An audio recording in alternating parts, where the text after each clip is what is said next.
Hi family, இன்றைக்கி நம்ம ஒரு டேஸ்டியான கொத்துக்கறி வறுவல் தாங்க பார்க்க போகிறோம். அது எப்படி செய்யணும்னு பார்த்துடலாம். ஒரு 1/4 கிலோ கொத்துக்கறி எடுத்து க்ளீன் பண்ணி வச்சுருக்கேன். ஒரு கடாயில் கொஞ்சமாக எண்ணெய் விட்டு 1 டீஸ்பூன் சோம்பு, 3 லவங்கம், 1 ஏலக்காய், 2 பட்டை, 1 கல்பாசி போட்டு 20 சின்ன வெங்காயத்தை நான் கட் பண்ணி வச்சுருக்கேன். அது இதோடு சேர்த்து நல்லா வதக்கிக்கலாங்க. 1 டீஸ்பூன் இஞ்சி பூண்டு பேஸ்ட்டு, 2 தக்காளியை நான் அரைச்சி வச்சுருக்கேன். அதையும் இதோடு நல்லா சேர்த்துக்கலாம்.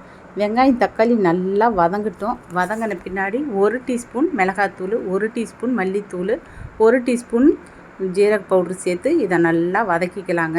இப்போ நம்ம கறியை சேர்த்துக்கலாம். கறியை சேர்த்து ஒரு 5 நிமிஷம் நம்ம இந்த கறியை வதக்கி விடலாம். அதில் தண்ணி விடும். விட்டதையும் நம்ம ஒரு 1/4 டீஸ்பூன் மஞ்சத்தூள், 4 கருவேப்பிலை, 1 டீஸ்பூன் உப்பு சேர்த்துக்கலாம். இது சேர்த்து கொஞ்சமாக ஒரு 2 டம்ளர் தண்ணி நான் ஊற்றிருக்கேங்க. அடுப்பை சிம்மில் தான் வச்சுருக்கேன். நல்லா வேகட்டும். இந்த தண்ணி எல்லாம் வற்றுட்டும். நம்ம ஒரு மூடி போட்டுடலாம்.